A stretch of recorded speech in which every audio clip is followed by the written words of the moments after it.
2500 साल पहले एक राक्षस ने इंसानों को रोकने के लिए नर्क का द्वार खोल दिया था। तभी बुद्धा वहाँ प्रकट हो जाते हैं। रेड आई और ब्लैक आई उसकी पावर सोर्स थी। वो दोनों बुद्धा से दूर भागती हैं। काली आँख को बुद्धा बहुत जल्दी ही पकड़ लेते हैं और एक सरिया ताबूत में बंद कर देते हैं, लेकिन दूसरी आँख लोगों के अंदर से छिप छिप कर भागने में कामयाब हो जाती है।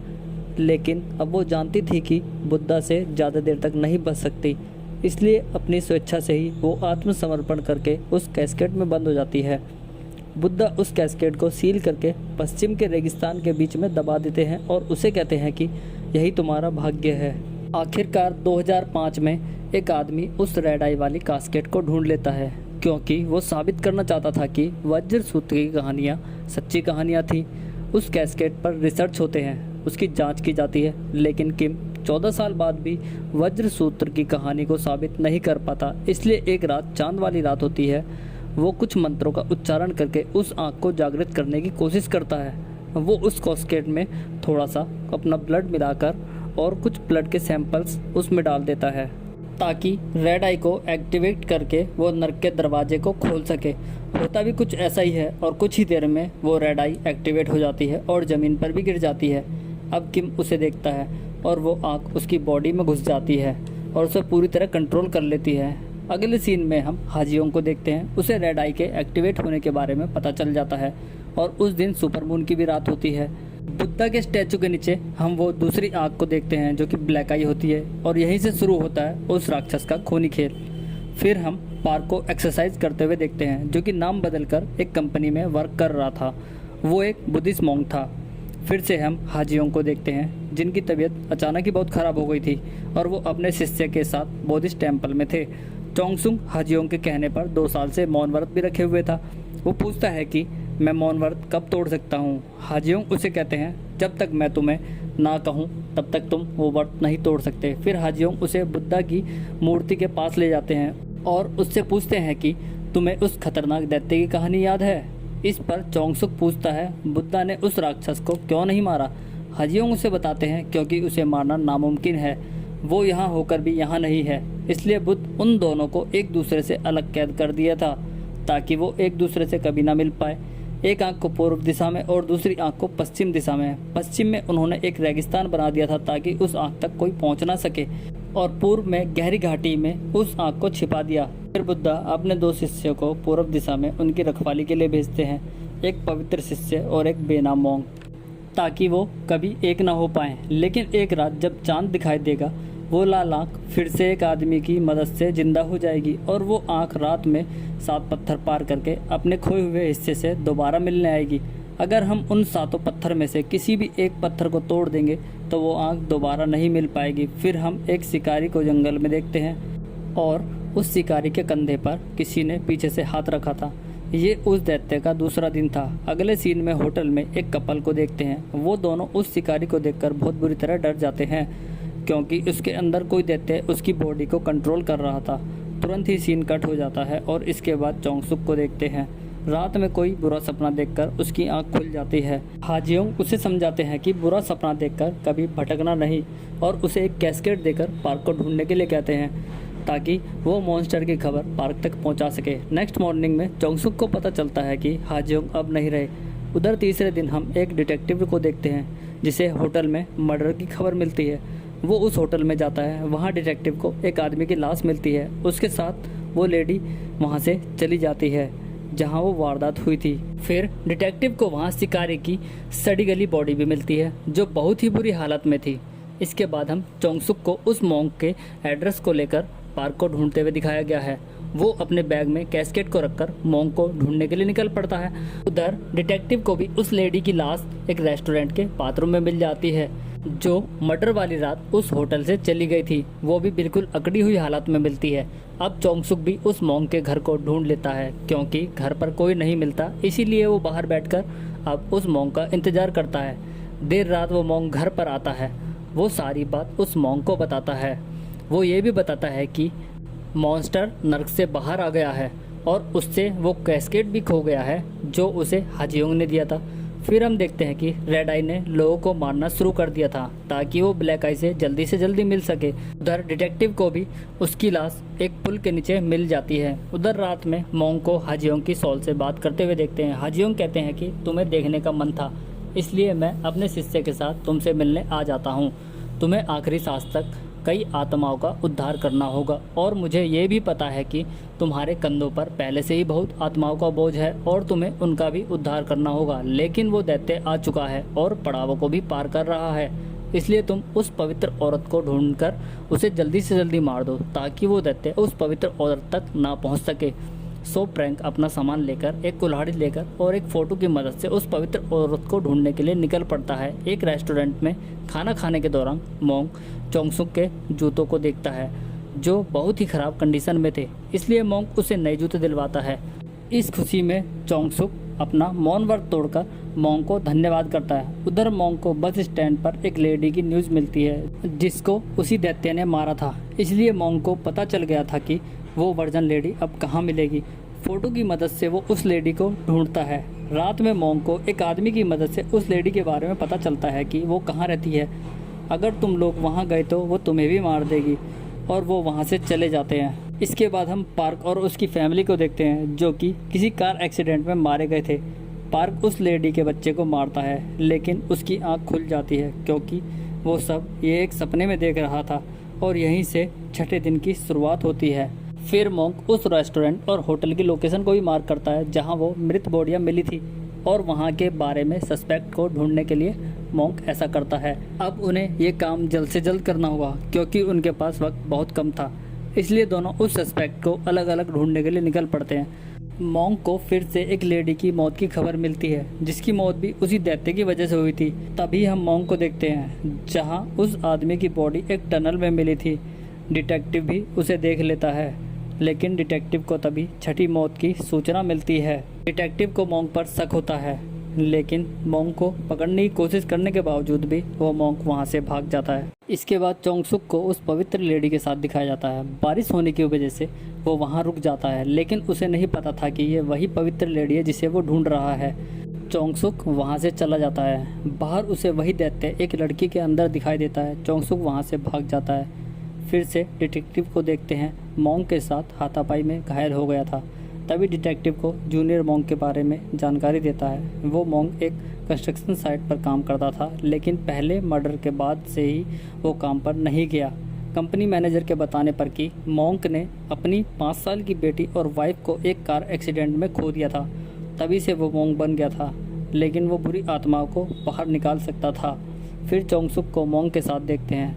वो उसे मोंग के वर्जन लेडी के घर के बारे में बताता है जहां वो उसे वर्जन लेडी मिली थी, और बारिश आते वक्त उस लड़की के बारे में भी बताता है जो उस रेड आई की शिकार हो गई थी। ये सुनकर मोंग उसे घर वापस जाने के लिए कहता है, लेकिन चोंगसुक उनके साथ आने को कहता है ताकि वो उनकी मदद कर सके। लेकिन मोंग उसे बताता है कि मुझे किसी को मारने जाना है, अगर तुम मेरे साथ रहे तो फंस सकते हो, इसलिए उसे जल्दी से ढूंढकर मारना होगा ताकि रेड आई उस तक ना पहुंच जाए। यह बात सुनकर चोंगसुक वहां से चला जाता है और डोंग को दिखाया जाता है।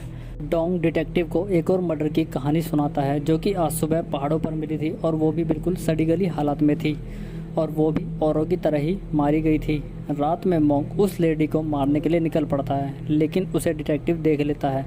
अब चोंगसुक उस लेडी के घर पहुंचकर उसे बचाने की कोशिश करता है और उसे अपने साथ ले जाता है। मोंग उस लेडी के घर पहुंच जाता है। वहां उसे एक नोट मिलता है। जैसे ही गेट खोलता है, वहां मोंग को एक अपवित्र लेडी मिलती है जिसे शैतान ने पूरी तरह से पोजेस कर लिया था। मोंग उसे मारने वाला था, लेकिन पीछे से डिटेक्टिव आ जाता है और उस लेडी को बचा लेता है। अब डिटेक्टिव मोंग को हथकड़ी लगाने वाला था कि वो शैतान आ जाता है और डिटेक्टिव को दूर फेंक देता है। वो मोंग को बिना मारे ही वहाँ से उस लेडी के पीछे चला जाता है। अब मोंग अपने हाथ को काटकर कुल्हाड़ी से उस पर कुछ निशान बनाता है और उस शैतान के पीछे चल पड़ता है। रास्ते में वो शैतान उस शैतान डोंग को मोंग से बचाने के लिए कहता है। डिटेक्टिव गन लगाकर मोंग की तरफ खड़ा हो जाता है। तभी वो डोंग के कंधों पर चढ़कर उसे मार देता है और वो शैतान लड़की की बॉडी से डोंग के अंदर आ जाता है। अब मोंग उस शैतान को मारने की कोशिश करता है, लेकिन मोंग की पावर उस शैतान के आगे कुछ नहीं थी। तभी वहाँ पुलिस ऑफिसर आ जाता है जो वहाँ ये सब देखकर हैरान हो जाता है क्योंकि वहाँ एक सड़ी गली हुई लाश पड़ी थी। मॉन्क वहाँ से भाग जाता है। वो शैतान पुलिस ऑफिसर पर गोली से हमला कर देता है। इसके बाद मॉन्क उस पवित्र लेडी को ढूंढने के लिए निकल पड़ता है। उसे एक नोट में उस लेडी के बारे में पता चलता है जो कि शैतान का आखिरी पड़ाव था। तभी वहाँ वो हुजियोंग की सोल से मॉन्क को पता चलता है कि डर का सामना करना सबके बस की बात नहीं है, क्योंकि सभी लोग ये सोचकर चले गए हैं कि तुम बहुत जल्दी ही मारे जाओगे, क्योंकि वो दैत्य अपने आखिरी पड़ाव में हैं और हमारी आखिरी उम्मीद भी बस तुम ही हो और उस दुनिया की किस्मत भी अब बस तुम ही हो। मॉन्क की आँख खुलती है तो वहाँ कोई चीज़ नहीं होती। मॉन्क वहाँ के लिए निकल जाता है। अब वो दैत्य बुद्ध टेम्पल पहुँच जाता है जहाँ हाजियों की सोल थी। दैत्य वहाँ एक शिष्य को मार भी देता है। अगले सीन में वो पवित्र लेडी और चोंगसुक को साथ में दिखाया जाता है। वो दोनों बुद्ध के टेम्पल की तरफ जा रहे थे।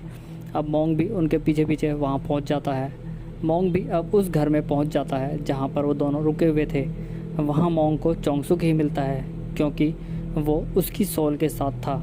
इसके बाद डिटेक्टिव को उस पवित्र लेडी की मॉम के साथ दिखाया जाता है। वो बताती है कि मेरी बेटी एक घोस्ट थी। एक रात वो मेरा पीछा करके बताती है कि मेरे साथ क्या क्या हुआ। वो चाहती थी कि जो मेरे साथ हो रहा है वो जल्दी से जल्दी ख़त्म हो जाए, लेकिन तभी एक आदमी उसे बचाने के लिए आ जाता है। पर वो खुशी ज़्यादा दिन तक नहीं रह पाई और जो पवित्र आत्मा रास्ता दिखाएगी वही उस दैत्य का आखिरी पड़ाव होगा। किसी न किसी को तो कुर्बानी देनी होगी और जो उस पवित्र स्त्री का दिल जीतेगा और उसे रोक देगा। फिर से चोंगसुक को देखते हैं जिसके पास अब वो कैस्केट वापस आ जाता है जो उसे पवित्र लेडी की सोल ने दिया था। उसकी माँ डोंग के बारे में भी बताती है कि उसे मैंने एक ताबीज़ बना कर दिया था और वो एक साथ ही जुड़े हुए हैं। उस दैत्य ने उनकी कुर्बानी देकर पड़ाव बना दिया था। वो लाल आँख उनके खून का पीछा करती रहेगी। एक एक करके उन सातों से गुजरकर वो उन्हें मार देगी। इस तरह ब्लैक आई अपनी रेड आई से मिल जाएगी। इतना कहते ही वो अपने आप को मारने की कोशिश करने लगती है, लेकिन डिटेक्टिव उसे बचा लेता है और वो डोंग के मरने का दोष भी उसी डिटेक्टिव को देती है और उसे बुक्सेन जाने के लिए कहती है जहाँ वो दैत्य था। अब मॉन्क और चोंगसुक को देखते हैं। अब मॉन्क उसके साथ मिलकर एक जाल बनाने की कोशिश करते हैं ताकि उस दैत्य को पकड़ा जा सके। इसलिए मॉन्क कुछ लेख भी लिखता है और खून से चोंगसुक के कपड़ों पर और उसकी बॉडी पर कुछ लेख बना देता है जिससे उसकी रक्षा हो सके। वो दोनों कुछ स्पेल्स को रस्सी में बांधकर पेड़ों के चारों तरफ बांध देते हैं और एक चिता भी जला देते हैं। मॉन्क उसे लाल आँख और काली आँख के बारे में भी बताता है। जब दोनों एक हो जाएंगी तो अंधकार छा जाएगा। वहाँ जिंदा और मरे हुए लोग अपनी दर्द और तकलीफ़ों से हमेशा खफा रहेंगे। वहाँ रात कभी ख़त्म नहीं होगी क्योंकि वो जगह एक नर्क बन चुकी होगी। फिर हम उस दैत्य को देखते हैं। सीन कट होता है और यहीं से 8वीं रात की शुरुआत होती है। मॉन्क उस रस्सी से भी अपने पैरों को बांध लेता है ताकि वो भाग न सके। मंत्रों का उच्चारण शुरू कर देता है। तभी तेज़ हवाएं चलती है और कुछ देर बाद सब कुछ शांत हो जाता है। दूसरी तरफ से हम उस दैत्य को आते हुए देखते हैं जिसके हाथ में बुद्ध की टूटी हुई तस्वीर भी थी और वो उसे टूटी हुई तस्वीर को आग में फेंक देता है। मॉन्क चोंगसुक को ये भी बताता है कि मैं ही उसका आखिरी शिकार बनूंगा। अगर वो मेरे शरीर में प्रवेश करेगा तो तुम उसे कुल्हाड़ी से वार कर मार देना। फिर वो दैत्य मॉन्क के पास जाता है और उसे कहता है कि सरिया संदूक को अगर कोई खोल सकता है तो वो हो तुम, उसका रक्षक। लेकिन मॉन्क बनने के बाद तू उस संदूक को आसानी से नहीं खोल सकता, लेकिन तू इन पहाड़ियों को छोड़कर भाग गया था। इसी कारण से तू उस सरिया संदूक को नहीं खोल सकता, इसलिए यहाँ तुझे किसी और की ज़रूरत नहीं है। और वो दैत्य मॉन्क को एक गन देकर उसे खुद को मारने के लिए कहता है। ये सब चोंगसुक एक पेड़ के पीछे बैठकर देख रहा था। तभी वो उस पवित्र आत्मा को देखता है जो कि उस दैत्य ने बुलाई थी। तभी गोली की आवाज़ सुनाई देती है और मॉन्क उसे गोली मार देता है, लेकिन उसे गोली का असर नहीं होता। दैत्य जोर से चिल्लाता है और चारों तरफ से धुआं ही धुआं दिखाई देने लगता है। घंटी बजती है और बोध टेम्पल में प्रे शुरू हो जाती है। उस दैत्य की शक्ति टेम्पल को पूरी तरह से तोड़ देती है। चोंगसुक वहाँ से भाग जाता है और वो दैत्य भी चोंगसुक के पीछे पीछे चला जाता है। कुछ दूर जाकर चोंगसुक नीचे गिर जाता है। वो दैत्य चोंगसुक पर हमला कर देता है, लेकिन पीछे से मॉन्क आकर उसे कुल्हाड़ी से हमला करता है। तभी डिटेक्टिव मॉन्क को गोली मार देता है और मॉन्क घायल हो जाता है। अब वो आत्मा डोंग की बॉडी से निकलकर चोंगसुक की बॉडी में आ जाती है और वहाँ डोंग की सड़ी गली हुई लाश पड़ी होती है। वो दैत्य डिटेक्टिव को दूर फेंक कर मारता है, जिससे वो एक पेड़ की डाल उसकी बॉडी में घुस जाती है और उसकी मौत हो जाती है। अब मोंग उस दैत्य से चोंगसुक को छोड़ने के लिए कहता है, लेकिन वो दैत्य मोंग को कहता है कि मैं उसी औरत का बच्चा हूँ जिससे तुम्हें नफरत थी और उसी ने तुम्हारे परिवार को मारा था।